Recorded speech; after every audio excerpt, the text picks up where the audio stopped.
திரிபுர சுந்தரி உடனாய மருந்தீஸ்வர பெருமானுடைய திருவருளை முன்னிட்டு கொண்டு தேவாசிரிய மண்டபத்தில் வீற்றிருக்கின்ற அடியார் பெருமக்களாகிய உங்கள் அனைவர் திருவடிகளையும் வணங்கிக் கொண்டு இன்றைய நாள் சிந்தனையை தொடங்குகின்றேன். தொடர்ந்து அருட்பெருஞ்சோதி அகவலை சிந்தித்து வருகின்ற நமக்கு வெளிப்பற்றிய விளக்கத்தில் தற்போது ஆன்மாவை அடிப்படையாக கொண்ட சுத்த சன்மார்க்க சுக தனி வெளி எனும் அத்தகை சிற்சபை அருட்பெருஞ்சோதி என்கிற அகவலை நாம் சிந்தித்து வருகின்றோம். அதிலே ஆன்மா தனி வெளி என்பதாக எப்படி சொல்லப்படுகிறது என்பதை பற்றிய ஒரு விரிவான ஆராய்ச்சியை சென்ற வாரம் அமைத்திருந்தோம். அதிலே ஒரு குறிப்பு, ஆன்மா தனி வெளி என்பதாக அடையாளப்படுத்தப்படுவதற்கு ஒரு தத்துவ வரலாற்று பின்னணி உண்டு என்பதை பற்றி நான் விளக்கியிருந்தேன். அதிலே ஒரு குறிப்பு, ஆன்மா என்ற ஒன்றை ஏற்றுக்கொண்டு நாம் விளக்குகிற ஒரு அடிப்படை. அதிலே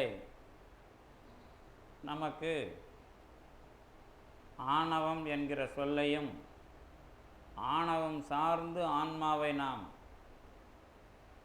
எப்படி புரிந்து கொள்வது என்பதையும், அதே சமயத்தில் ஆணவம் இல்லாத ஒரு ஆன்மாவை சுத்தம் என்பதாக அல்லது சுத்த சுகம் அனுபவிக்கிற ஒரு பொருள் என்பதாக நாம் விளங்கிக் கொள்ள வேண்டும் என்பதாக நான் விளக்கியிருந்தேன். அதிலே இந்த ஆன்மா என்ற ஒன்றை சிற்சபை என்பதாக வள்ளல் பெருமான் அமைத்து தருகிறார். அதனுடைய விரிவான அடிப்படை தான் தொடர்ந்து இனிமேல் அமைய இருக்கிறது என்பதையும் சொன்னேன். அதிலே ஒரு குறிப்பு, நம்முடைய அதாவது சென்ற வாரத்திற்கு வந்திருந்த அன்பர் அவர் இந்த கேவலம் பற்றிய விளக்கத்தை அமைத்திருந்ததை பற்றி ஒரு சுட்டி காட்டினார். அதனுடைய ஒரு சிறிய விளக்கத்தையும் நாம் அமைத்து கொண்டு அதனை தொடர்ந்து சுத்த சன்மார்க்கத்துக்கு உரிய ஒரு விஷயமாக சுத்த சுகம் என்பதாக ஆன்மாவிற்கு எப்படி சொல்லப்படுகிறது என்பதை நாம் விளக்க இருக்கின்றோம். அதிலே நம்முடைய அடிப்படை தத்துவம் அல்லது அடிப்படை பொருள்கள், அதாவது நீங்கள் ஒரு தத்துவமாக ஒரு நம்முடைய அருளாளர்களை புரிந்து கொள்ள வேண்டுமானால் அவர்கள் எந்த பின்னணியில் அல்லது பொருள்களை எப்படி சுட்டிக்காட்ட விரும்புகிறார்கள் என்பதை முதல்ல தெரிந்து கொள்ள வேண்டும். அதுதான் அடிப்படை தத்துவம் என்று பெயர். அடிப்படை தத்துவம் அப்படின்னா ஆங்கிலத்தில் அதுக்கு மெட்டாஃபிசிக்ஸ் அப்படின்னு ஒரு சொல்.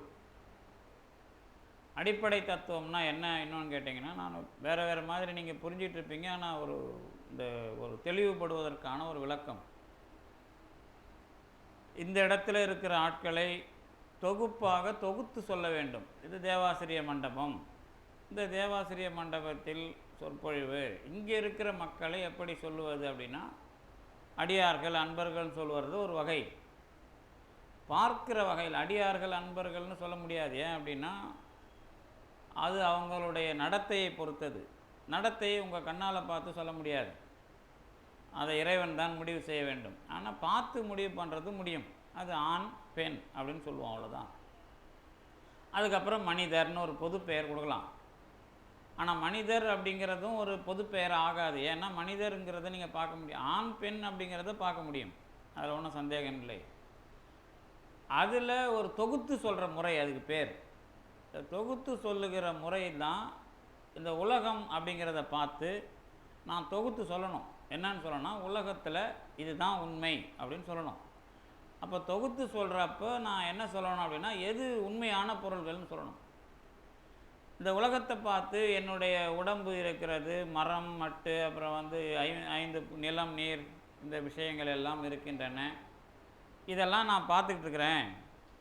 இது எல்லாம் இருக்குது, ஒரு நாளைக்கு இல்லாமல் போகுது, இந்த மாதிரி விஷயங்கள் என் கண்ணுக்கு தெரிகிறது. அதனால் இதெல்லாம் இல்லவே இல்லைன்னு முடிவு கட்டிடலாமா அப்படின்னு ஒரு ஆராய்ச்சி வந்தப்போ தான், இல்லை இது எல்லாத்துக்கும் ஒரு மூலப்பொருள் ஒன்று உண்டு, அதுதான் இதனுடைய அடிப்படை தத்துவம். இந்த உலகத்தின் மூலப்பொருள் அல்லது அடிப்படை தத்துவம் எது என்று கேட்டால் மாயை அப்படின்னு நாம் சொல்லணும். அதுக்கப்புறம் இன்னொரு கேள்வி வரும், நீ சொல்லுகிற மாயை அப்படிங்கிற சொல்லுக்கு என்ன பொருள் அப்படின்னு ஒரு கேள்வி வரும். அப்போ நான் சொல்லுகிற மாயை அப்படின்னா என்ன அப்படின்னு கேட்டிங்கன்னா, நீங்கள் பார்க்குற எல்லா பொருளும் இல்லாமல் போகுதுன்னு நினைக்கிறீங்கல்ல, அப்போ அது இதில் தான் இருக்குது, இதிலேருந்து தான் அதை உண்டாக்குனாங்க அப்படின்னு சொல்கிறது தான் மாயை. நாம் சொல்கிற சொல்லுக்கு பொருள். அதே அந்த சொல்லுக்கு இன்னொரு தத்துவத்தில் போய் கேட்டிங்கன்னா, அல்லது சங்கரர் தத்துவத்தில் கேட்டிங்கன்னா, அவங்க வந்து இல்லை அது தோன்றுகிறது, தோற்றப்படுகிறது, தோன்றுகிறதுன்னு கூட சொல்லணும், தோற்றப்படுகின்றது. தோற்றப்படுகுதுன்னா காணல் நீர் எப்படி இல்லை, அங்கே நீங்கள் தண்ணி குடிக்கலான்னு போனீங்கன்னா காணல் நீரில் தூரமாக இருந்து பார்க்கும்போது தெரியும், ஆனால் அருகே போக போக அது தூரமாக போயிட்டே இருக்கும், அங்கே தண்ணி இருக்காது. அப்போ பார்ப்பதற்கு தண்ணீர் தெரிகிறது, இது தோற்றம். இந்த மாதிரியானது தான் மாயை, அது மித்தியை அப்படின்ற அந்த சொற்களாலெல்லாம் அவங்க சொல்கிறாங்க. அப்போ ஒரே சொல் தான் மாயை அப்படிங்கிறது, ஒரு சொல் தான். அதை வடமொழியில் சொல்லும்போது மாயா, அது தமிழில் நாம் எழுதும்போது மாயை. இன்னும் நீங்கள் சிலதெல்லாம் ஞாபகம் வச்சுக்கணும், இந்த மொழி பயன்படுத்தும் பொழுது அதுக்குள்ளே ஒரு முக்கியமான நுட்பம் இருக்கும். என்ன அப்படின்னா, இப்போ யாரும் அதை பயன்படுத்துறதில்ல. சீதை அப்படின்னு ராமனுடைய மனைவியை கம்பர் பயன்படுத்தும் பொழுது, அல்லது ராமன்கிற சொல்லை பயன்படுத்தும் பொழுது, ராமனை இராமன்னு போடாமல் இருக்க மாட்டார், சீதான்னு எழுத மாட்டார். சீதான்னு எழுதுறது வடமொழி, ஆனால் அதை தமிழில் எழுதும்போது சீதை அப்படின்னு தான் எழுதணும். இதுதான் முறை. அந்த மாதிரி அவர் எழுதுகிறார்.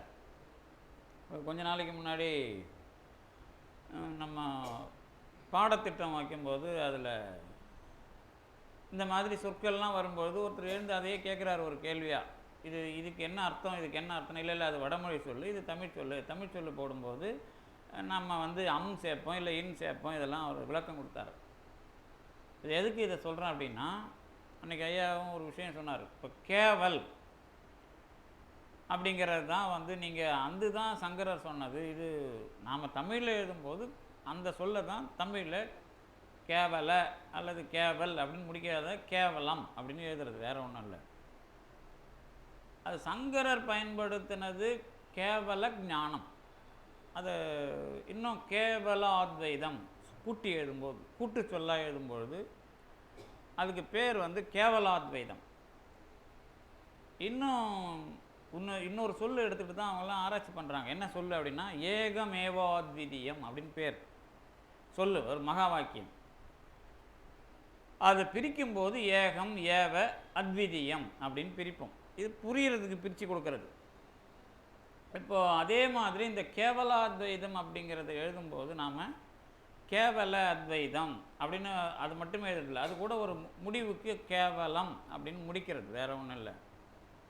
இப்போ நீங்கள் வைக்கிறாங்கல்ல, இப்போ நீங்கள் தமிழில் சுரேஷ்னு வடமொழியில் பேர் வச்சுருவோம், ஆனால் தமிழில் எழுதும்போது சுரேஷன் தான் எழுதணும். நடேஷ் அது நடேசன் தான் எழுதணும்.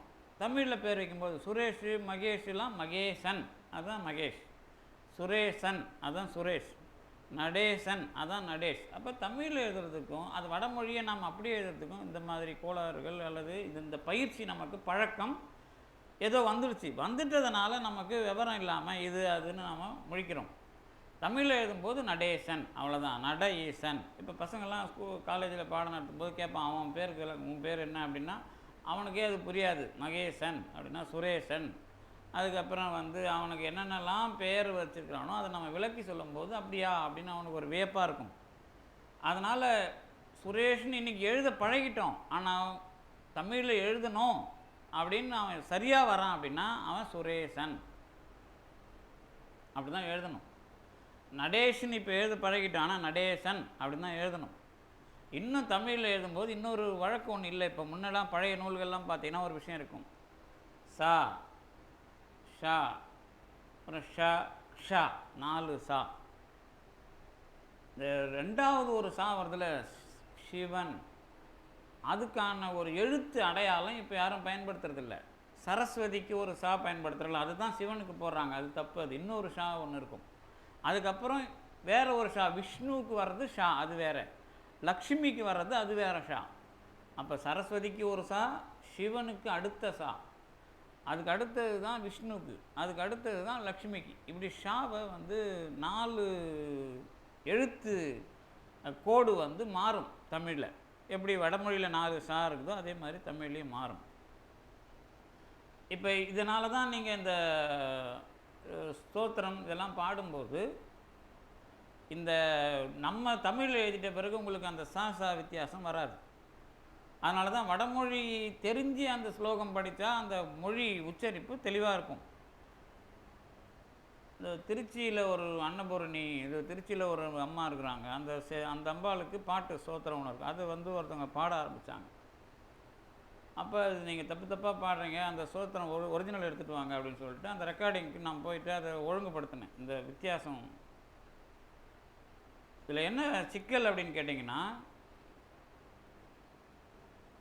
இது ஏதோ வடமொழிக்கு மட்டும் இல்லை, தமிழுக்கும் அதான்.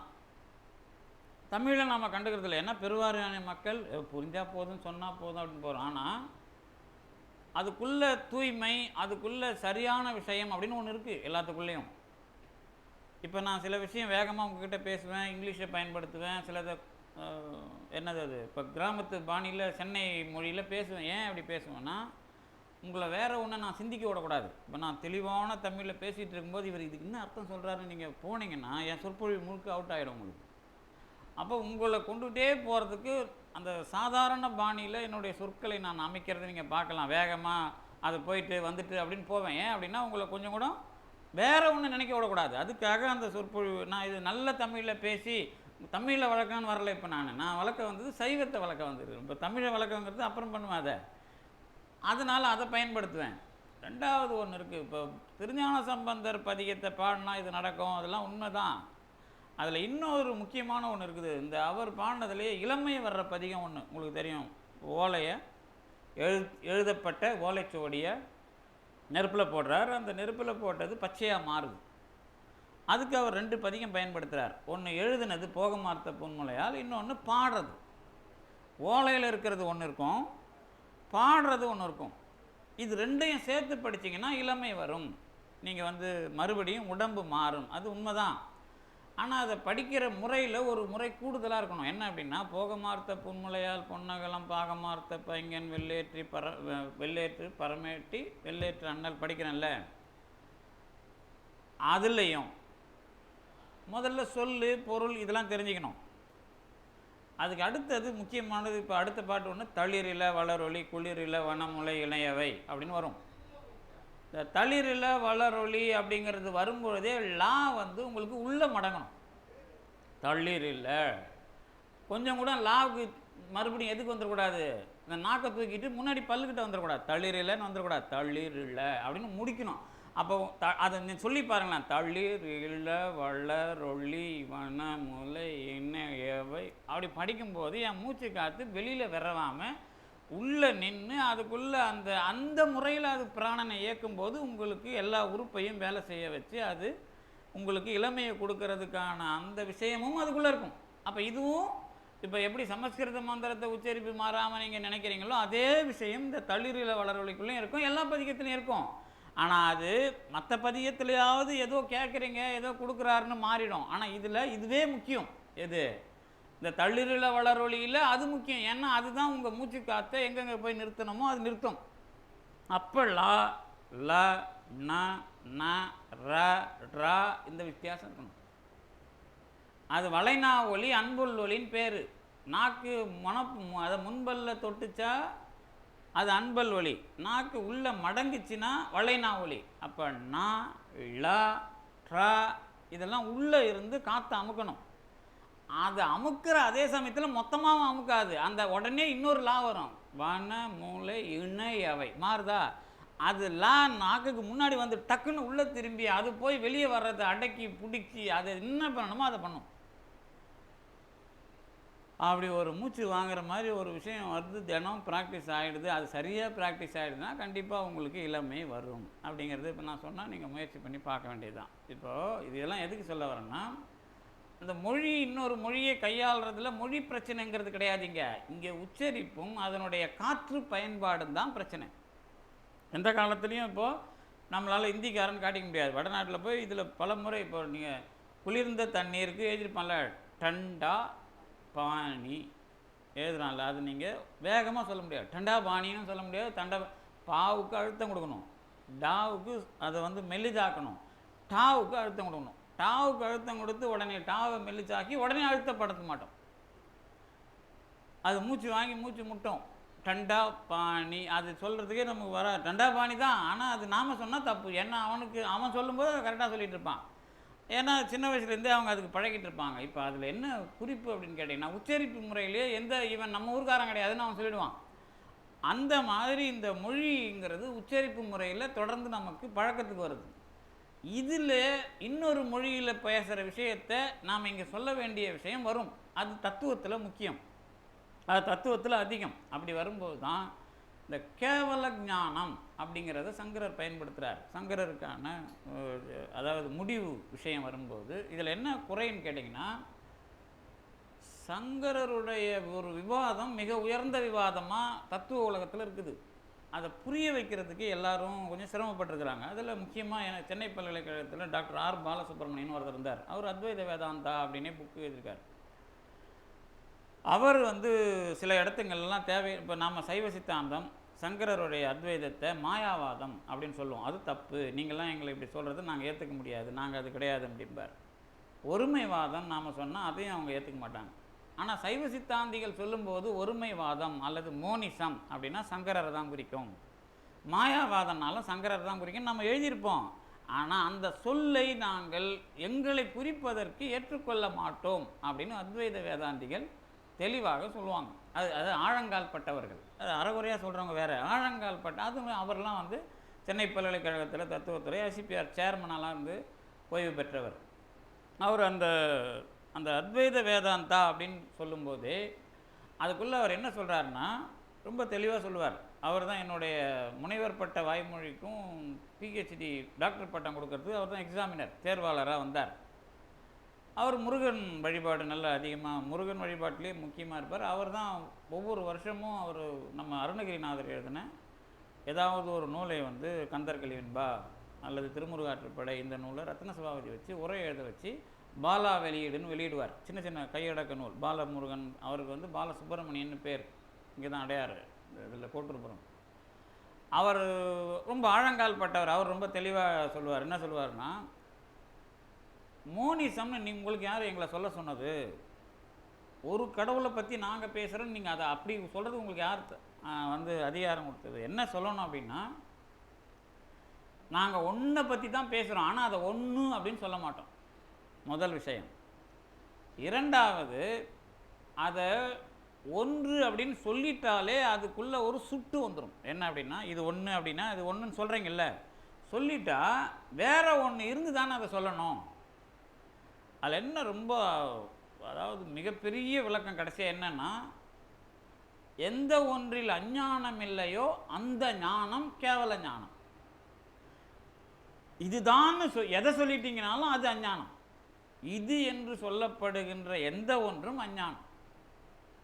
அந்த மாதிரி சுட்ட ஒண்ணாத ஒரு விஷயமாக இருக்கிறது கேவல ஞானம். அதை நீங்கள் இன்னதுன்னு சொல்லக்கூடாது.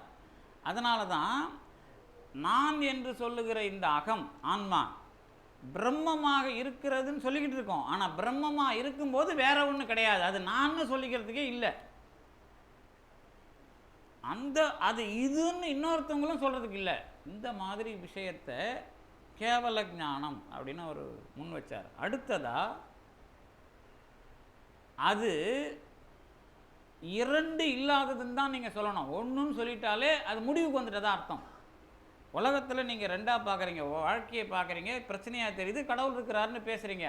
இந்த ரெண்டு இல்லாதது அதுதான். ஆனால் அதை நீங்கள் சொல்லக்கூடாது இரண்டு இல்லாதது அல்லது இரண்டு அல்லாதது. அதை ஒருமைன்னு சொல்லிட்டோ மாயாவான்னு சொல்லி நீங்கள் அதுக்குள்ளே நீங்கள் ஆராய்ச்சி பண்ணும்போது விவரமாக புரியும். அதில் ரொம்ப குறிப்பாக நான் சொன்னது, இப்போ இங்கே இருக்கிற நாம் கடவுள் அப்படிங்கிற ஒரு விஷயமா நான் பிரம்மம் அல்லது கடவுளாக மாறிவிட்ட பிறகு அதை பற்றி சொல்கிறதுக்கு ஒன்றும் இல்லை. எனக்கு அயலாக வேற ஒரு மயக்கம் இல்லை. அப்போ நான் சொல்கிறதுக்கும் ஒன்றும் இல்லை, எனக்கு அயலாகவும் ஒன்றும் இல்லை, நான் தான் அந்த மாதிரி அதை புரிஞ்சுக்கிட்டிங்கன்னா அது கேவல ஞானம் அப்படின்னு ஒரு மிக உயர்ந்த விஷயமாக அதை முன்வைக்கிறார். ஆனால் இந்த சொல்ல முடியாதது அதுக்கு இன்னொரு உதாரணம்லாம் இருக்குது. கொஞ்சம் மிரட்டுற உதாரணம் தான், நான் எளிமையாக அதை சொல்கிறேன். என்ன உதாரணம் அப்படின்னு கேட்டிங்கன்னா, அதை சொல்லும்போது எல்லோரும் கொஞ்சம் குழப்புவாங்க, அதனால் உங்களுக்கு தெளிவு அடைய மாட்டீங்க. அதில் என்ன எப்படி அதை முன் வைக்கிறாங்க அப்படிங்கிறது மட்டும் உங்களுக்கு ஒரு ஐடியாலஜி கொடுக்குறேனே. என்ன அப்படின்னா, இப்போ நாம் இருக்கிறோம், அப்படியே போய்கிட்டு இருக்கும்போது ஒரு ஒரு ஒரு ஒரு விஷயம் நமக்கு தெரியுது. அதுக்கப்புறம் அது இல்லை, நம்ம அது வராருங்க அவர் தான் அப்படின்னு சொல்லுவோம். அப்புறம் கிட்ட போன பிறகு அவர் இல்லை அப்படின்னு தெரியுது. அல்லது கயிறு கிடக்குது, அது பாம்பாக தெரியுது, நம்ம குதித்து ஓடுறோம், கொஞ்சம் அது நகராத்தை பார்த்து திரும்பி வந்து பார்த்தா கயிறு இப்படி தெரியுது இல்லை. ஏன்னா இது பாரம்பரியமாக பயன்படுத்துறதுனால அந்த உதாரணம். நீங்கள் எது ஒன்றாலும் எதை பிழையாக நீங்கள் பார்த்தீங்களோ, இல்லை இது வேறு அப்படின்னு நீங்கள் நினச்சிங்களோ, அது எல்லாமே இதுக்கு அடக்கம். அப்போ என்ன சொல்கிறாங்க அப்படின்னா, பார்த்துட்ட பிறகு இல்லை தப்பாக போச்சு, இந்த மாதிரி ஒரு ஆராய்ச்சி ஏன் தப்பாச்சு அப்படின்னு ஒரு ஆராய்ச்சி, அதுக்கு பேர் கியாதிவாதன் பேர். பிழை பற்றிய ஞானம் அல்லது தியரிஸ் ஆஃப் எரர் அப்படின்னு சொல்லி கொடுப்போம். அதுக்கு வடமொழியில் கியாதி. இந்த பிரமா அப்படின்னு ஒரு வார்த்தை இருக்கும், அதையே கொஞ்சம் மெல்லிதாக உச்சரிச்சிங்கன்னா பிழைன்னு ஆகிடும். பிரம்மாவை பிரம்மா அப்படின்னா அது பிழைன்னு ஆகிடும். பிரமானா நல்லா அளக்கிறது, அதான் பிரமாணம்.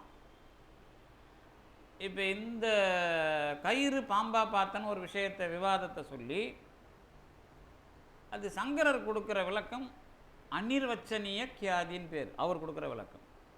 ராமானுஜர் ஒரு விளக்கம் கொடுப்பார். இன்னும் வேறு ஒருத்தவங்க ஒரு அபிநவ அந்நியதா கியாதி, சத்கியாதி, அசத்கியாதி, இப்படி அதுக்கு பேர் இருக்குது, அவங்கவுங்க கொடுக்குற பேர். அதில் சங்கரர் கொடுக்குறது அநிர்வச்சனீயம் அப்படின்னு பேர். அநிர்வச்சனீயம்னா சொல்ல முடியாது, வசனம்னா சொல்கிறது, நிர்வசனம் அநிர்வசனம் சொல்ல முடியாதது அப்படின்னு சொல்கிறார். அதில் என்ன நுட்பம் எதுக்காக சொல்கிறார் அப்படின்னா, நான் முதல்ல பாம்புன்னு நினச்சி தான் பயந்தேன், திரும்பி பார்த்தா கயிறு. பாம்பு தான் உண்மையா கயிறு தான் உண்மையா சொல்லு அப்படிங்கிறார். மறுக்கப்பட்டதனால் கயிறு உண்மை, பார்த்ததனால் பாம்பு உண்மை. ஏதாவது ஒன்று சொல்லு இதுதான் உண்மை அப்படின்னு கேட்டால் சொல்ல முடியாது. இதுதான் அதுக்கு பதில். அதுதான் இந்த உலகத்துக்கும் கடவுளுக்கும் உள்ள விஷயம். ஏன் அப்படின்னா, அங்கே போன பிறகு வேற ஒன்றும் கிடையாது, அதனால் அதை நீங்கள் சொல்கிறதுக்கு ஒன்றும் இல்லை அப்படிங்கிற மாதிரி. இதையும் ரொம்ப விரிவாக ஆழமாக அவங்க பேசுவாங்க. எளிமையாக அதை நான் உங்களுக்கு சொன்னேன். ரெண்டு எது உண்மைன்னு சொல்லுன்னா இதுதான் உண்மைன்னு சொல்ல முடியாது, அவ்வளோதான் விஷயம். ஏன்னா சொல்கிறதுக்கே அதில் விஷயம் இல்லை. ஏன்னா ரெண்டு இல்லாத ஒன்றா வரும்போது எதுவுமே இல்லையே, அதை ஏன் பேசணும் அப்படிங்கிற மாதிரி அதை கொண்டு போயிடுவாங்க. இதுக்கு நடுவில் வர்ற விவாதங்களுக்கெல்லாம் அவர் அப்படி தான் பதில் வைக்கிறார். இது இப்போ நம்ம சங்கராத்வைதம் நடத்துறதுக்கு வரல. இல்லை என்ன பிரச்சனை அப்படின்னு கேட்டிங்கன்னா, இந்த அடிப்படை பொருள்கள்னு ஒன்று சொன்னேன்ல, இப்போ இந்த உலகத்தை பார்த்து கடவுள் மட்டுமா, மாயை இருக்குதா, ஆன்மா இருக்குதான்னு கேட்ட கேள்விக்கு தான் அது பதில். இதெல்லாம் இல்லைப்பா, கடைசியில் கடவுள் மட்டும்தான், ஆனால் இப்போ சொல்லு, நான் சொல்ல முடியாது, அவ்வளோதான் விஷயம். ஏன்னா அதுவாக போன பிறகு எதுவும் இல்லை, இப்போ நான் தான் பிரம்மம், அவ்வளோதான். அப்போ என்ன விஷயம் அப்படி. ஆனால் ஒரு முக்கியமான விஷயம், இப்போ இருக்கிற ஆன்மா இல்லை, இப்போ இருக்கிற உலகம் இல்லை. அப்போ என்ன அடிப்படை பொருள்னா அவருக்கு பிரம்மம் மட்டும்தான்.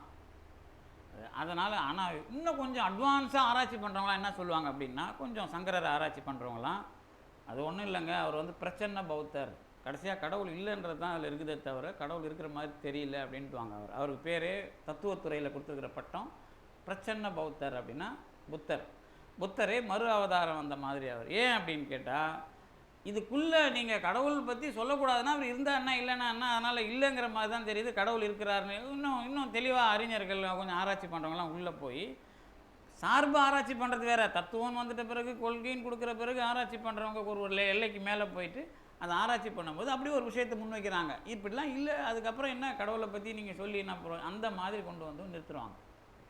இப்போ ஒரு பையன் வந்தான் வெளிநாட்டிலேருந்து, கனடாவிலேருந்து இப்போ படிக்க வந்திருக்கிறான், சைவ சித்தாந்தம் படிக்க வந்திருக்கிறான். ஆனால் அவன் இங்கே தான் அவன் ஒரு அந்தனர் தான். அவன் வந்து இங்கே மதுரையிலேருந்து பிறந்து ஆனால் கனடாவில் செட்டில் ஆகி இங்கே வந்து படிக்கிறான். அவன் வந்த உடனே என்கிட்ட இதான் சொன்னான். இப்போ சேர போகிறான். சேர்ந்த உடனே அதான் சொல்கிறான், சார் நான் வந்து கடவுள் அப்படிங்கிற சொல் நம்ம பயன்படுத்துகிறோம்ல, அதுக்கே நம்ம காடு அப்படின்னு எழுதக்கூடாது சார் அப்படிங்கிறான். அது வந்து ஆங்கில மொழியில் காடுன்னு ஒரு சொல் இருக்குது. ஆனால் அந்த கடவுளை அவங்க சொன்ன சொல்லுக்கு என்ன அர்த்தம்னு கேட்டிங்கன்னா, கடவுள் வந்து ஒரு பிளான் பண்ணிக்கிட்டு வேலை பார்க்குறவர், அட்மினிஸ்ட்ரேட்டர், அவருக்கு ஃபீலிங்லாம் உண்டு. அதனால் அந்த காடுங்கிற சொல்லை நம்ம கடவுளுக்கு போடக்கூடாது. ஏன்னா நம்ம கடவுளுக்கு இன்ப துன்பம் கிடையாது. அவர் வந்து ஒரு திட்டமிட்டு வேலை செஞ்சு அவருக்கு ஒரு ஒரு இன்ப துன்பங்கிற மாதிரி நம்ம சொல்லலை. அதனால் அந்த சொல்லுக்கு இணையாக நம்ம தமிழில் கடவுளுக்கு சொல்லுக்கு இணையாக காடுங்கிறத பயன்படுத்தக்கூடாது அப்படின்னே அவன் ஒரு வாதத்தை முன் வச்சான். எதுக்கு இதை சொல்ல வரேன் அப்படின்னா, தத்துவத்துறைன்னு ஒன்று வரும்போது உலகம் அப்படிங்கிறத பார்த்து அதை வச்சு கடவுள், அதை வச்சு ஆன்மா, அதை வச்சு இந்த உலகத்துடைய தன்மை இதெல்லாம் நாம் முடிவு கட்டும்போது இதுதான்னு சொன்னால் அதுக்கு பேர் அடிப்படை தத்துவம். இதுதான் மெட்டாஃபிசிக்ஸ். இந்த அடிப்படை தத்துவத்துக்கு உதவுற அறிவுக்கு பேர் தான் எபிஸ்டமாலஜி, அறிவு ஆராய்ச்சியல்னு பேர். இப்போ இதெல்லாம் எதுக்கு சொல்ல வந்தேன் அப்படின்னா, இந்த கடவுள் அப்படிங்கிற விஷயத்தை சொல்கிறதுக்கு சங்கரர் பயன்படுத்தின அந்த கேவல், அந்த கேவலம் அப்படின்னு தமிழில் நாம் அதுக்கு இணையாக பயன்படுத்துகிறோம். அப்படிங்கிறது இந்த கேவல் அப்படிங்கிறது ஒன்று அப்படிங்கிறத குறிக்க வந்தாலும் அது ஒன்றுங்கிறதுக்கே வரல, அதை தவிர வேறு ஒன்று இல்லாமல் அதை சொல்லணும். அதுதான் இரண்டு அல்லாத ஒன்றுன்னு அதுக்கு அடிப்படையாக அதை வைக்கிறார்.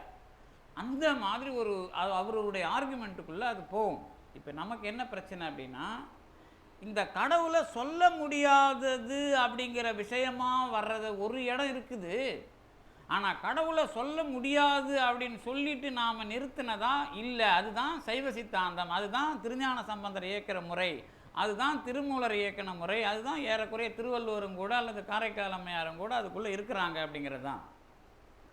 ரெண்டாவது இதில் இன்னொரு முக்கியமான விஷயம் என்ன அப்படின்னா, திருஞான சம்பந்தர் வார்த்தை இப்போ நான் சொல்கிறது என்ன சம்பந்தர் அப்படின்னா, திருவெழுகூற்று இருக்கை. இதுதான் நான் எப்போ பார்த்தாலும் சொல்கிறது. ஏன்னா எல்லாத்தையும் எடுத்துக்கிட்டு நம்ம அங்கே இருக்குது இங்கே இருக்குன்னு சொல்ல விரும்பல. திருவெழுகூற்று இருக்கைங்கிறது அவருடைய எசன்ஸ். யாரோட எசன்ஸு? திருஞான சம்பந்தருடைய சாரம். அவங்க அப்பா வந்து திருஞான சம்பந்தருடைய அப்பா தினந்தோறும் பதிகம் படிப்பார். அது படிச்சுட்டு தான் சாப்பிடுவார். முடியல அப்படிங்கிறதுனால பொள்ளக்கிட்ட வேண்டுகோள் வைக்கிறாரு. அவர் சுருக்கி ஒரு பாட்டு பாடுறாரு. இது வந்து கதை வரலாறு. இதுக்குள்ளே உண்மை என்ன அப்படின்னு கேட்டிங்கன்னா, எப்போ தத்துவம் நிறைய வருது, நீ என்ன தான் முடிவாக சொல்கிற அப்படின்னு அதுக்கு கேள்வி. இந்த கேள்விக்கு தான் திருஞான சம்பந்தர் ஓர் உருவாயினை மானாங்காரத்து ஈரியல்பாய் ஒரு விண்முதல் போதலும் ஒன்றிய இரு சுடர் உம்பர்கள் பிறவும் படைத்து அழித்து அழிப்ப மும்மூர்த்திகள் ஆயினை அப்படின்னு தொடங்குற அந்த முழு பாட்டுக்குள்ள நான்மறை ஆரங்கம் இதெல்லாம் எனக்கும் தெரியும், நானும் வேள்வி செய்கிற குடும்பத்தில் பிறந்திருக்கிறேன், நான் கழுமல முதுபதி கவுண்டினியன் குடும்பம், தெளிவாக அவர் சொல்கிறார். நான் பார்த்து கவுண்டினிய கோத்திரத்தில் நான் பிறந்த பையன் அப்படின்னு தெளிவாக சொல்கிறார். நான் தமிழ் இதில் பிறக்கல, கவுண்டினிய கோத்திரத்தில் தான் பிறந்தேன். நான் சொல்கிறேன், கழுமல முதுபதி கவுனியன் கட்டுரை, கழுமல முதுபதி கவுனியன் அறியும், கழுமல முதுபதி கவுனியன் கட்டுரை, கழுமல முதுபதி கவுனியன் அறியம் 2 தடவை ஏன் சொல்கிறார் அப்படின்னா, இது சொல்கிறது நான் இதான் திட்டவட்டமான முடிவு, அது எனக்கு அனுபவத்தில் தெரியும் அப்படிங்கிறது அதுக்கு அர்த்தம். இதில் என்ன விஷயம் அப்படின்னு கேட்டிங்கன்னா, வேதம் உபநிடதம் இதை வச்சுக்கிட்டு ஆராய்ச்சி பண்ணுற விஷயம் நான் வந்து ஆராய்ச்சி பண்ணி தான் முடிவு சொல்லலப்பா, அனுபவித்து சொல்கிறேன். அதுக்கப்புறம் ஒரு வார்த்தை சொல்கிறார், அணைய தன்மையை ஆதலின் நின்னை நினைய வல்லவர் இல்லை நீள் நிலத்தை. இப்படி தான் கடவுளை நீங்கள் முடிவெடுக்கணும். அப்படி இல்லை அப்படின்னா நீங்கள் கடவுளை அனுபவிக்கலைன்னு அர்த்தம், ஆராய்ச்சி பண்ணிக்கிட்டு இருக்கிறீங்கன்னு அர்த்தம். ஆராய்ச்சி விஷயம் இல்லை, நான் கட்டுரையாகவும் சொல்கிறேன், ஆராய்ச்சி பண்ணி முடிவாகவும் சொல்கிறேன், அறியும் நான் அனுபவிச்சும் சொல்கிறேன் அப்படின்னு தெளிவாக சொல்கிறார். அதில் என்ன இன்னும் கூடுதலாக சொல்ல வர்றார் நான் திருஞான சம்பந்தர், வேதம் நான்கினும், வேதமும் எனக்கு தெரியும். அப்போ நீங்கள் வேதத்தோட விஷயத்தை முடிவாக கடவுள் விஷயமாக சொல்லணும்னா இப்படி தான் சொல்லணும் அப்படின்னு திருவெழுகூற்று முன்வைக்கிறார். அப்போ என்ன அர்த்தம் இருக்குன்னு கேட்டிங்கன்னா, அன்றைக்கு 6ஆம் நூற்றாண்டு 7ஆம் நூற்றாண்டில் திருஞான சம்பந்தர் வேதம் தொடங்கி, இப்போ நீங்கள் வந்து திருஞான சம்பந்தரை படிக்கும்போது அம்மா ஞானப்பால் கொடுத்தாங்க, நேற்றா நான் ஞானப்பால் கொடுத்த நாள் வருது, நேற்று முந்தா நாளா இப்போ 2 நாளுக்குள்ளே வந்திருக்கோம். அப்போ ஞானப்பால் கொடுத்தாங்க. அதை அப்படி மட்டும் இல்லாது, அவருக்கு வந்து வேதம் தொடங்கி அவர் காலம் வரைக்கும் என்ன தத்துவம் என்ன நூல்கள் அது எல்லாத்துக்கும் அவர் பதில் சொல்கிற ஆளாக தான் வர்றார். ஏதோ புத்தகம் எடுத்து வச்சு படிக்கலை அப்படின்னு வேணால் நீங்கள் சொல்லலாம். ஆனால் அவர் அதை வேதம் நான் எனக்கு தெரியும்னு சொல்லாமல் இல்லை, சதுரம் மறைன்னு அதை பாராட்டி தான் சொல்கிறார். ஆனால் அதுக்குள்ளே முடிவெடுக்கிறதுக்கு உங்களுக்கு தகுதி இல்லை, ஏன்னா அனுபவிக்கிற நான் முடிவெடுக்கிறேன்னு தெளிவாக சொல்கிறார். யார்? திருஞான சம்பந்தர். அவர் என்ன சொல்கிறாருன்னா, அதாவது இந்த எல்லா பொருள்களுமாக இருக்கிற இறைவன் தானாய் வேறாய் உடன் ஆனான், இதுதான் அவர் எடுக்கிற முடிவு. கடவுளை பற்றி அவன் இருக்கிறான், தானாய் வேறாய், வேறுங்கிறது தான் அறிய முடியாத பொருள், அது தனியான பொருள். ஆனால் எல்லாவற்றிலும் இருக்கிறான் உடனாய். அப்போ இந்த விஷயமே கடவுள் எல்லாவற்றிற்குள்ளும் உடனாக இருக்கிறான் அப்படிங்கிறதே சொல்ல முடியாதது அப்படிங்கிறது இல்லை, சொல்லக்கூடியது. இது சங்கரர் பின்னாடி தான், திருஞான சம்பந்தருக்கு பின்னாடி தான், அதை பற்றி பிரச்சனை இல்லை. ஆனால் தத்துவத்துக்குள்ளே அந்த வாதம் சங்கரருக்கு முன்னாடியே வேத உபநிடதங்களை ஒட்டி வருது.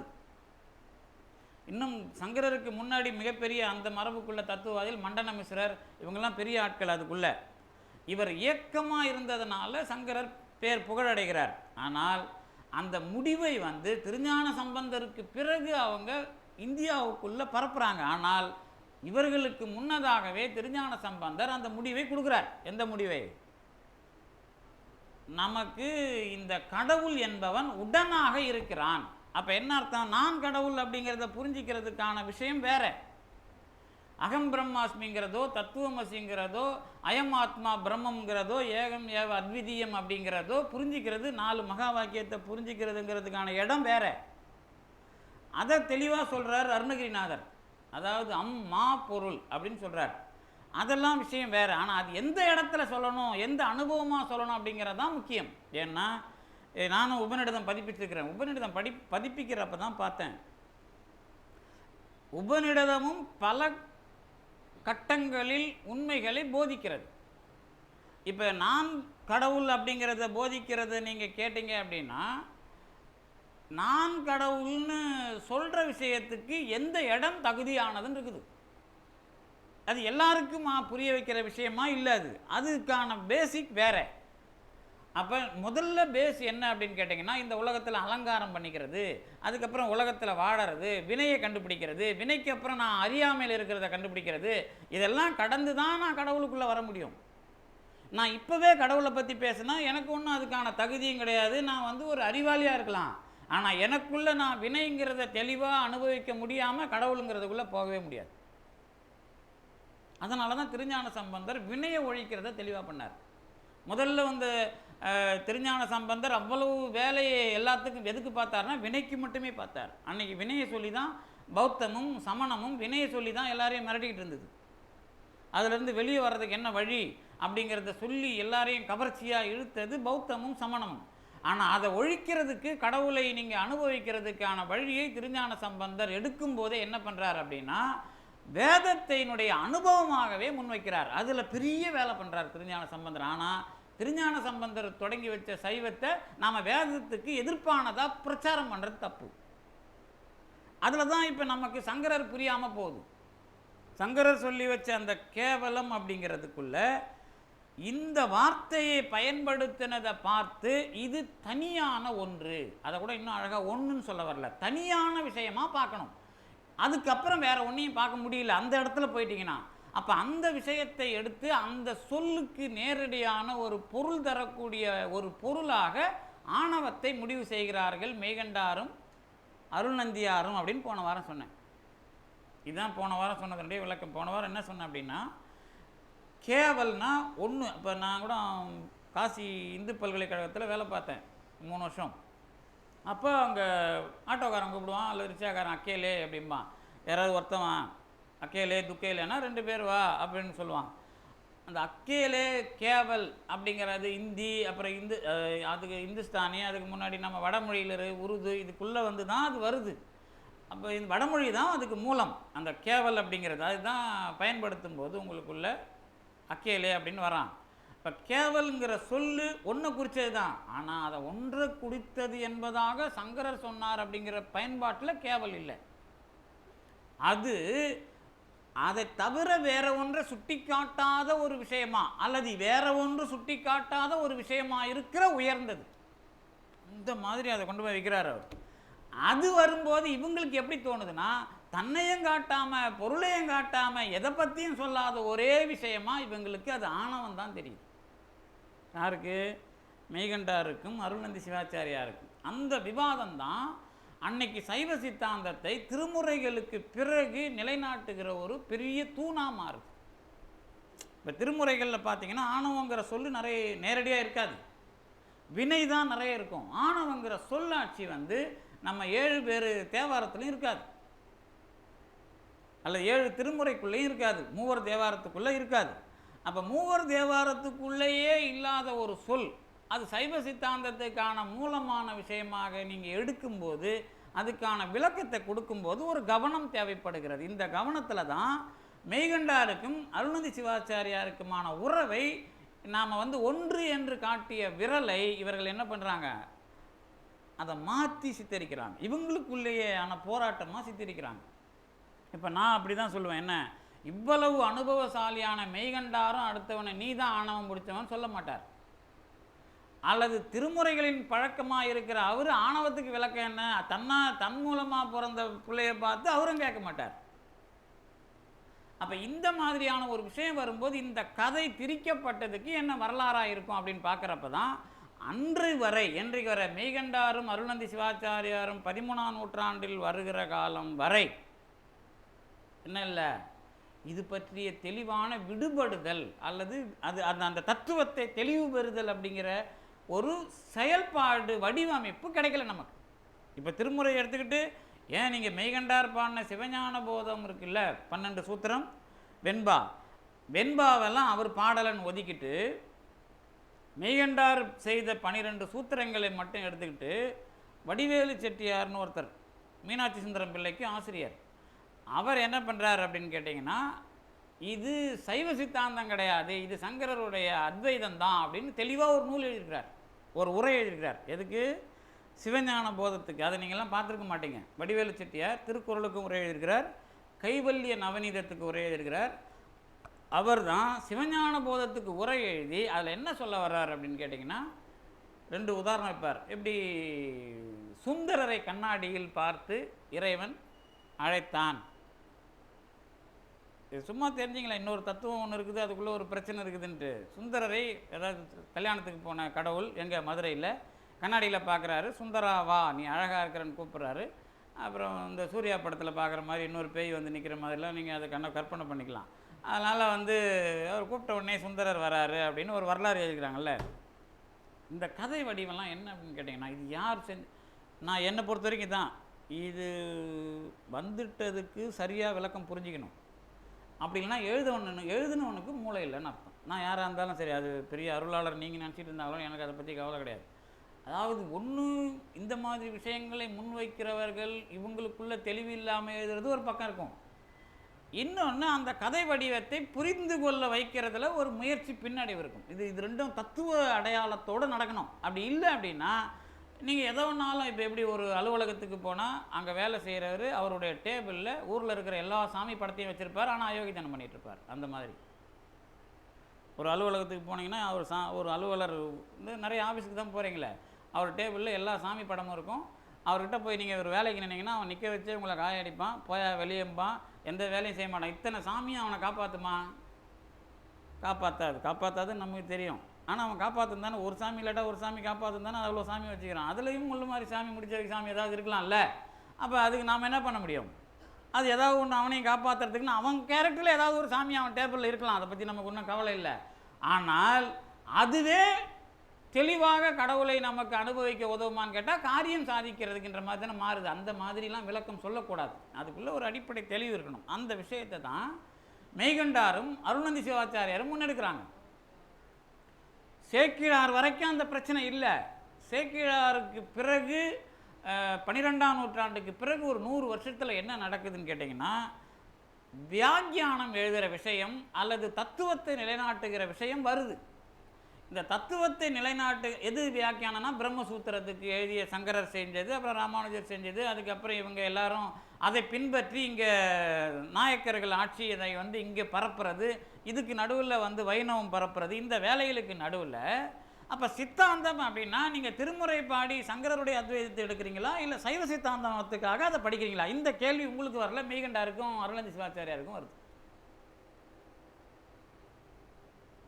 இந்த கேள்வி இப்போவும் நீங்கள் 12 திருமுறை எடுத்து வச்சு அதை கேட்டு பாருங்களேன் அந்த கேள்வியை. திருமுறை படிக்கிறதுனால கடவுளை நான் அடைகிறேன் அப்படின்னு சொன்னால், அப்போ தெளிவு குருவின் திருமேனி காண்டல், தெளிவு குருவின் திருவார்த்தை கேட்டல்ங்கிறதுக்கான விஷயம் என்ன இருக்கும்? சரி விடுங்க, அவர் தெளிவாக சொல்கிறார் திருமூலர், பதி பசு பாசம் என பகர் மூன்றில் பதியினை போல் பசு பாசம் அனாதி. இப்படி ஏன் அறிவிக்கணும்? அவர்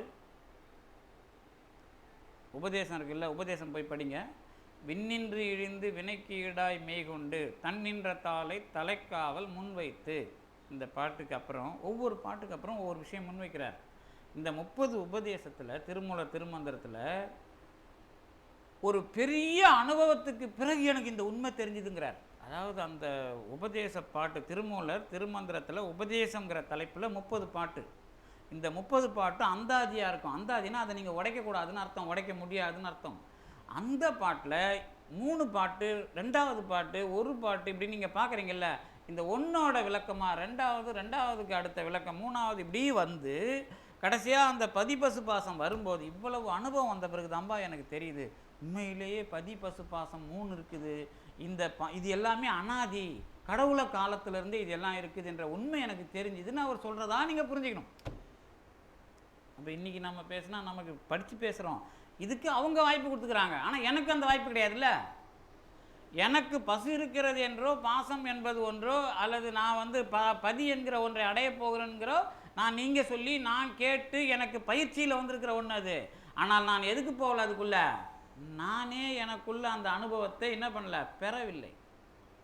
நானே அந்த அனுபவத்தை பெற்றால்தான் ஓஹோ நான் சரியான இடத்து, இல்லைன்னா அவர் சொல்கிறதும் சரிதான், இவர் சொல்கிறதும் சரிதான், யாரை விடுறதும் சரி, யாரை விடக்கூடாது, ஐயோ அவர் தப்பாக சொல்கிறாரு, இவர் ரைட்டாக சொல்கிறாரு, இது ரைட்டா, அது பொய்யா, அவ்வளோதான் போய் சரி. நான் ஒன்றும் அதுக்காக என்ன பண்ண முடியாது, ஜவாப்தாரி கிடையாது. நான் அது எது ஒன்றுத்துக்கு நாம் என்ன பண்ணுறது, உத்தரவாதம் தருகிற ஆள் நாம் இல்லை.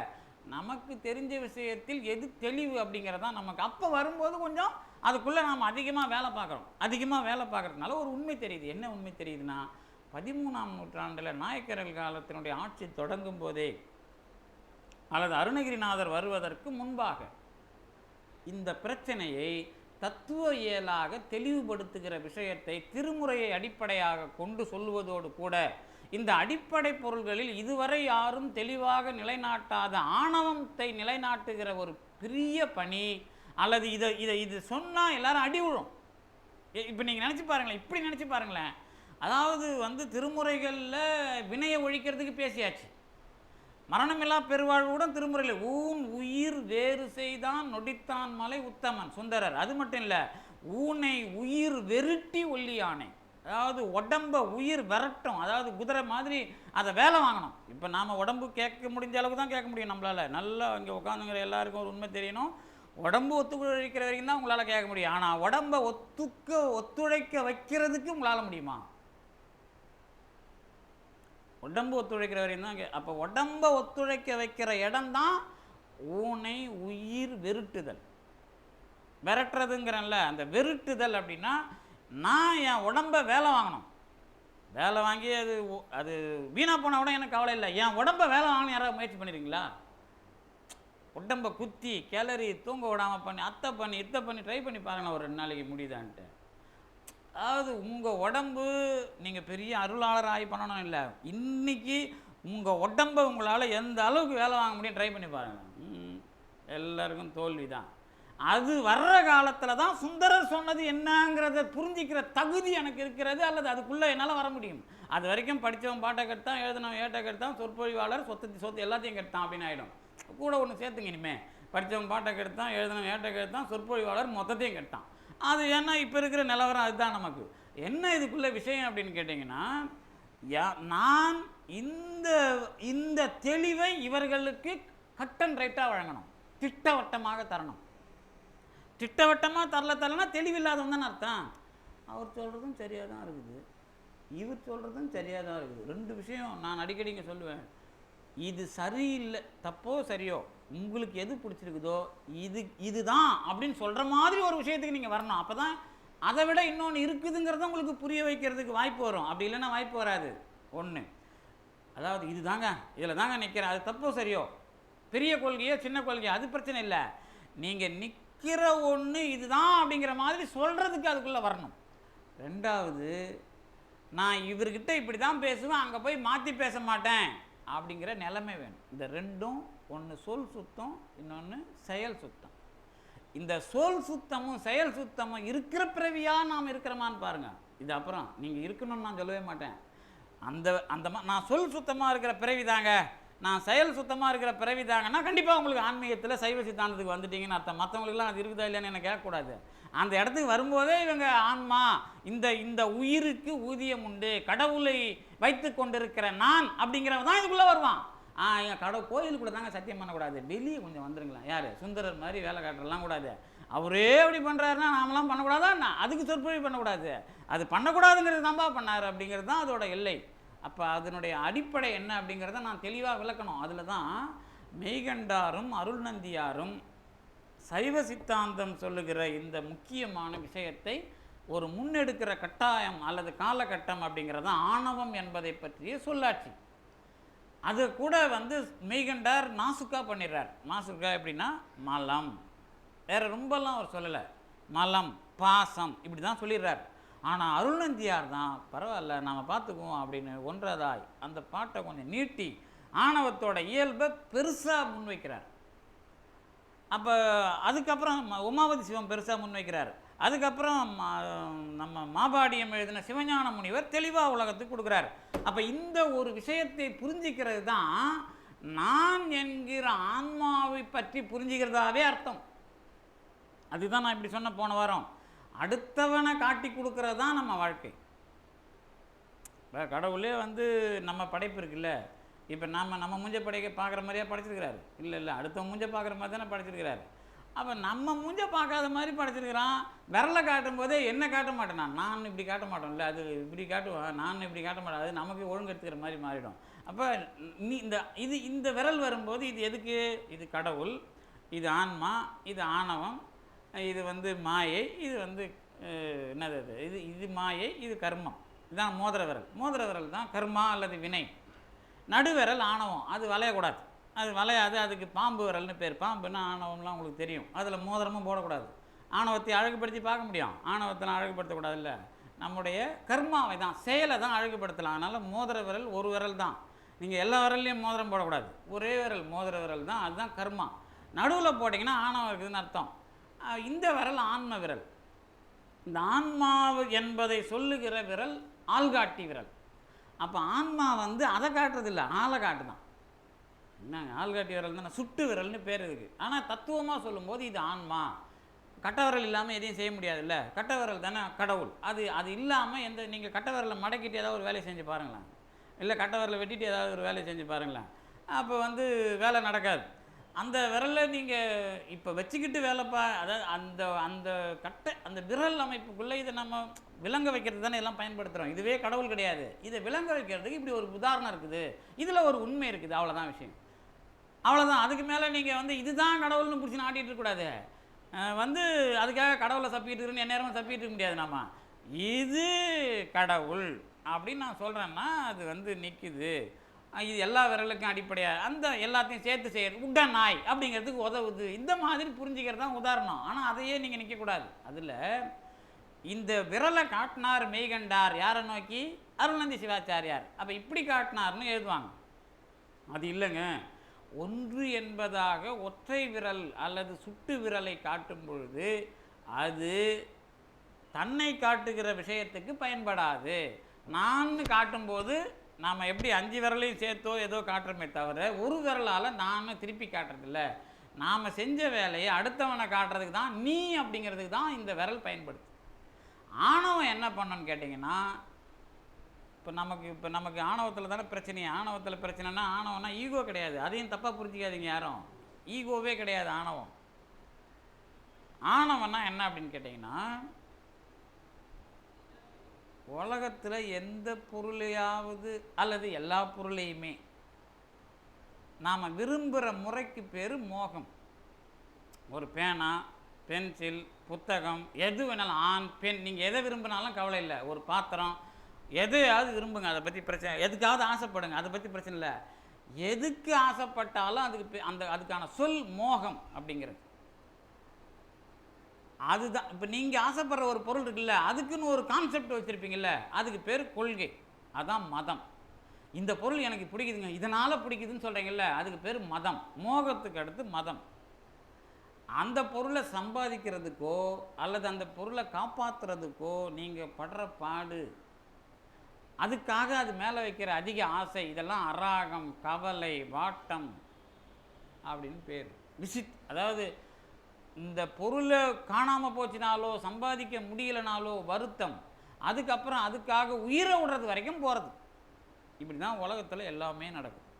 இதுக்கு பேர் மோகம், மதம், அராகம், கவலை, தாபம், வாட்டம். 6 விஷயம். ஆணவத்தின் காரியம் 7. அதில் இந்த 6ம் ஒரே விஷயம். ஒன்று ஆசைப்படுறது, அதுதான் பெருசுங்கிறது, அதுக்காக உயிரை ஓடுறது வரைக்கும் இந்த 6ம். அதுக்கப்புறம் இன்னொன்று இருக்குது, விசித்திரம்னு பேர். எனக்கு ஒன்றும் கவலை இல்லை, பொண்டாட்டி பிள்ளைலாம் நல்லா தான் இருக்குது, நான் சம்பாதிச்சேன், எல்லாம் ஃபாரினில் இருக்குது, நான் நல்லா செட்டில் ஆகிட்டேன், எனக்கு ஒன்றும் கவலை இல்லை அப்படின்னு நீங்கள் சொல்கிறீங்கன்னு வச்சிங்களேன், அதுக்கு பேர் விசித்திரம். இப்போ இதை தவிர யாராவதுக்கு வாழ்க்கையில் ஏதாவது தெரியுமா உங்களுக்கு? அப்போ எல்லாம் ஆணவத்தில் இருக்கிறீங்கன்னு அர்த்தம். ஆனால் ஆணவத்துக்காக போய் சேருது எல்லாம். என் உயிர் இந்த பிறப்பு இதில் இவ்வளோ கஷ்டப்படுதுன்னு தானே சொல்லிகிட்டு இருக்கிறோம். ஆனால் இவ்வளவு பிரச்சனைக்கும் வேலை செய்கிற ஆளுக்கு பேர் ஆணவம். இதில் வர்ற வழி, இன்பம் எல்லாம் மாயையில் இருக்குது. இதுக்கு நடுவில் ஆன்மா தான் எல்லாத்துக்கும் குத்தகை எடுத்த மாதிரி ஆடிட்டு இருக்கு.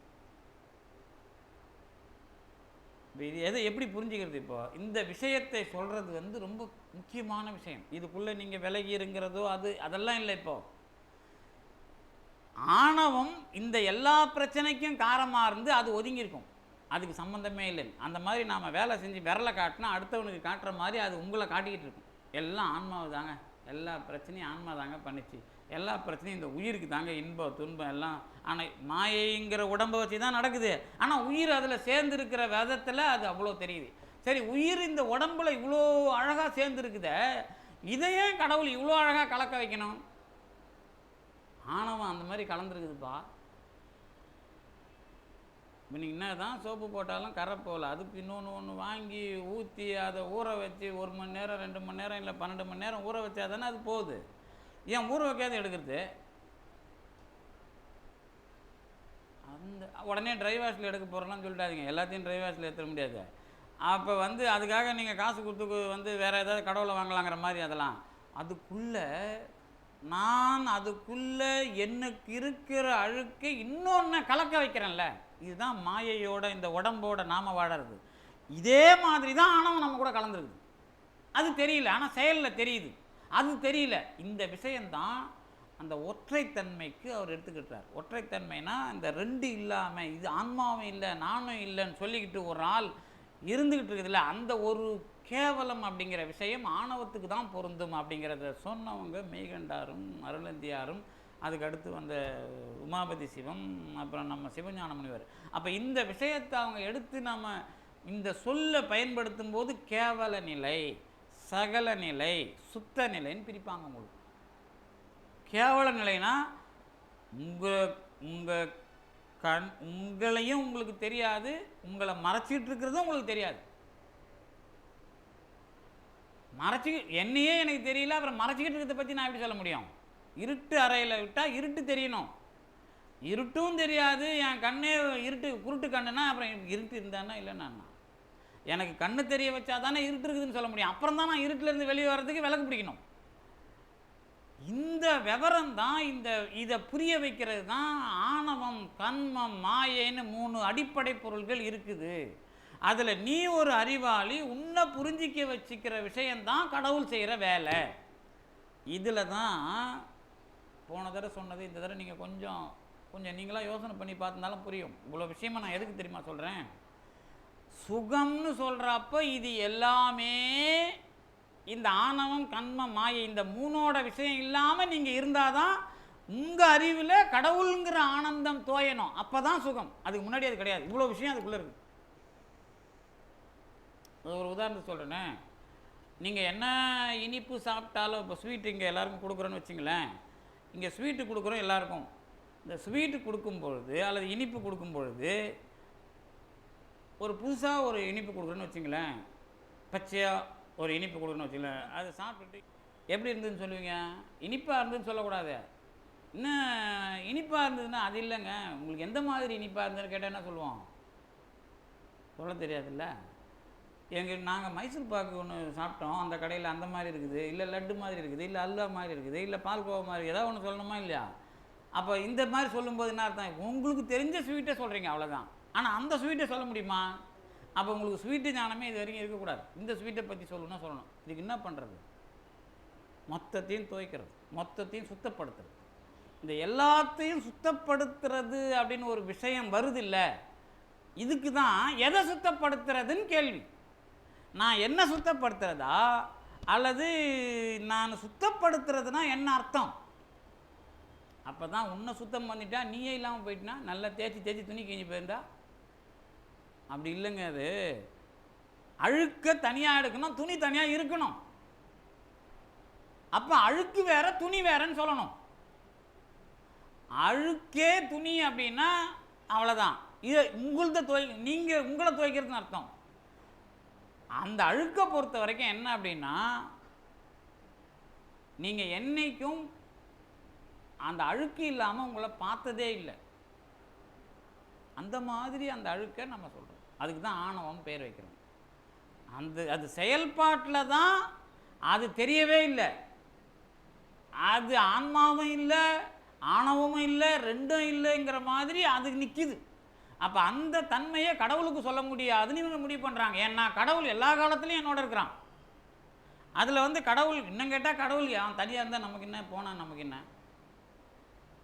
கடவுள் எல்லா காலத்திலேயும் என்னோடு இருக்கிறார், நான் அவரை அடைகிறேன்னு சொல்கிறப்ப தான் ஓஹோ இது அனுபவத்துக்கு உரிய விஷயம் இருக்குது. அப்போ தான் அதுலேயும் கொஞ்சம் அவரை தெரிஞ்சிக்க முடியாதுங்கிறத பற்றி எனக்கு கவலை இல்லை. ஆனால் நான் அனுபவிக்கிறதுக்கு எனக்கு அவர் இருக்கிறார். இப்போ நீங்கள் இருக்கிறீங்க, எல்லாத்தையும் ஏன் தெரிஞ்சுக்கணும்? அவரை பற்றி ஏன் எல்லாத்தையும் தெரிஞ்சுக்கணும்? ஒருத்தரை பற்றி எல்லாம் தெரிஞ்சிக்க முடியுமா என்ன? அப்படி யாராவது இருக்கிறீங்களா என்ன? அப்பாவையும் தெரிஞ்சிக்க முடியாது, அம்மாவையும் தெரிஞ்சிக்க முடியாது, பொண்டாட்டியும் தெரிஞ்சிக்க முடியாது, பிள்ளையும் தெரிஞ்சிக்க முடியாது, புருஷனையும் தெரிஞ்சிக்க முடியாது. ஆனால் அவர் இந்த பழக்கெல்லாம் உண்டுங்க, இப்படிலாம் செய்வாருங்க, இதுக்கு மேலே அவர் இல்லைங்க. ஆனால் அவருடைய அறிவுத்தனத்தில் எவ்வளவு தனித்தன்மை இருக்கிறதுங்கிறதுக்குள்ளே நுழையவே முடியாது. அதை நுழைய முடியாத ஒரு விஷயத்துக்குள்ளே நுழைஞ்சிருக்கிறவரை தான் நாம் உடனாக இருக்கிறவன்னு சொல்கிறோம். இதுக்குள்ளே அவர் அதை பற்றி கவலைப்பட மாட்டார். யாரெல்லாம் எது வரைக்கும் நுழையிறாங்களோ நுழைஞ்சிட்டு போட்டோம், அதை பற்றி கவலை இல்லை. ஆனால் யாரும் வராத இடத்திலேயும் இல்லாத இடத்திலேயும் எனக்கு அவர் இருக்கிறார். அப்படி இல்லைன்னா வாழ வேண்டியதே இல்லையா? அப்படி இல்லைன்னா உலகத்தில் இருக்கிற உறவு நினச்சி செத்து போக வேண்டியதானே? இல்லைங்க, இதை தாண்டி ஒரு விஷயம் இருக்கிறதுன்ற நம்பிக்கை இல்லைன்னா வாழ்க்கையே தேவையில்லையே. அப்புறம் இதை தாண்டி கடவுள் என்னை பார்த்துட்டு இருக்கிறார், இதை தாண்டி கடவுளுக்காக நான் கடவுளை வச்சுட்டு நான் வேலை பார்க்குறேன், இதை தாண்டி அப்படின்னு நம்ம வரும்போது அப்போ கடவுள் என்கிற உறவுக்குள்ளே அவர் இருக்கிறார், உடனாக இருக்கிறார் அப்படிங்கிறதுக்குள்ளே தான் தெளிவாக அதுக்குள்ளே நகர்த்துற வாழ்க்கையை. அப்படி இல்லைன்னா வாழ்க்கையை நகர்த்த வேண்டிய அவசியமே கிடையாது. அப்போ அதுக்குள்ளே இன்னும் வள்ளலார் ஒரு கட்டத்தில் தான் அதை முன்வைக்கிறார். நீங்கள் தெரிஞ்சிக்க முடியாத கடவுள் இருக்கிறார் சங்கரர் சொல்கிற மாதிரி. அது எப்படின்னு கேட்டால் அதான் வளர் அருட்பெருஞ்சோதி. அதை பற்றி உங்களுக்கு என்ன இருக்குது? அதை பாம்பனார் சொல்லும்போது சொல்லுவார், வளர் அருமுகச்சிவன் பார். 5 முகத்துக்கு அப்புறம் 6 முகம் சொல்லுவோம் இல்லை, அது மட்டும் இல்லைப்பா, அது வளர் அருமுகச்சிவன். 7 அறுத்து போட்டோம், 8 அறுத்து போட்டோம், உனக்கு என்ன அதை பற்றி? உனக்கு 6 முகத்திலே முடிஞ்சு போகுது வேலை. அது 7ஆம் தானா 8ஆம் தானா, உனக்கு என்ன அதை பற்றி? இந்த 6க்குள்ளே தான் நீ முழுமையை அனுபவிக்கிற. அதனால் அருமுகச்சிவம்னு அவர் சொல்கிறார். ஆனாலும் அது நீ இல்லாத போது இல்லை. அதில் நீ இருக்கிற போது நீ என்பது இல்லை. நீ இல்லாத சமயத்தில் அது இல்லை, அதில் நீ இருக்கிற போது நீ என்பது இல்லை. ஏன்னா அது முழுமையாக இருக்குது, அதுக்குள்ளே நீன்னு சொல்கிறதுக்கு ஒன்றும் இல்லை. அந்த இடம் வரும்போது தான் இருமையின் ஒருமை. இதுதான் திருஞான சம்பந்தர் திருஎழுகுத்திருக்கை. அந்த இடத்துக்கு நான் வர்றதை தடுக்கிற இந்த விஷயத்தை புரிஞ்சிக்கிறது தான் வாழ்க்கை. அப்போ ஆணவத்திலிருந்து என்ன தேய்க்கிறது இல்லை, ஆணவம் என்பதை தேய்ச்சி எடுத்து அதுக்குள்ளே நான் என்கிற ஆன்மா எப்படி இருக்கிறது நீங்கள் கொண்டு வர்றது தான் சுத்தம். அப்போ ஆணவம், அந்த கர்மம், அப்புறம் அந்த மாயையினுடைய தாக்கம் இல்லாத நான் நிற்கும்போது கடவுள் என்கிற ஒன்று என்னோட சேர்ந்து இருக்கிற விஷயம் தெளிவாக தெரியும். அப்போ கடவுளுடைய விஷயமாக நான் அனுபவிக்கிற குணமாக இருக்கிற எது ஆனந்தம்ங்கிறது எனக்கு இன்பமாகும். அதை தான் நாம் சுகம்னு பேர் வைக்கணும். அப்போ சுத்த சன்மார்க்க சுகநிலை தனிவெளின்னு அவர் சொல்கிற சுத்த சன்மார்க்க சுக தனிவெளி. இந்த தனிவெளிங்கிறது அந்த தனியாக இருக்கிற ஒன்று கிடையாது, தனித்தனி ஆன்மாவுக்கான ஒன்று, எனக்கான அனுபவத்தை. அதுதான் சுந்தரர் நிற்கிறார். கடவுள் அவர் உருவத்தை பார்த்து சுந்தராவான்னு கூப்பிடல. இப்போ கடவுளுக்கு உருவம் இல்லைன்னா அப்புறம் எப்படி இருக்கும்? அவர் தான் நல்லா நகைலாம் போட்டு நின்னார் சுந்தரன், அது இல்லை. அது அந்த வரலாறுல சுந்தரர் என்ன சொல்கிறார் அப்படின்னா, இந்த கடவுள் நடராஜர், ஆக்சுவலாக சோமசுந்தரர் கிடையாது, அது நடராஜர். இந்த நடராஜ பெருமானுடைய தலையில் முழுசாக ஒரு நிலா வச்சிட்ருக்கார்.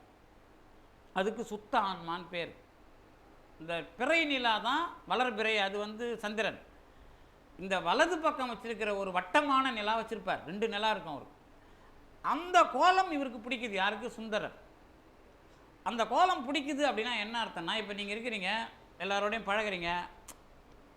இருக்கிறீங்களே சார், நீங்கள் எப்படி பண்ணாலும் ஒரு எவ்வளோ கோபமாக இருந்தாலும் அடுத்த நிமிஷம் நீங்கள் ஒரு மாதிரி கோவப்படாமல் சிரிப்பீங்க சார், அது பிடிக்கும் சார் அப்படின்வாங்கன்னு வச்சிங்களேன்.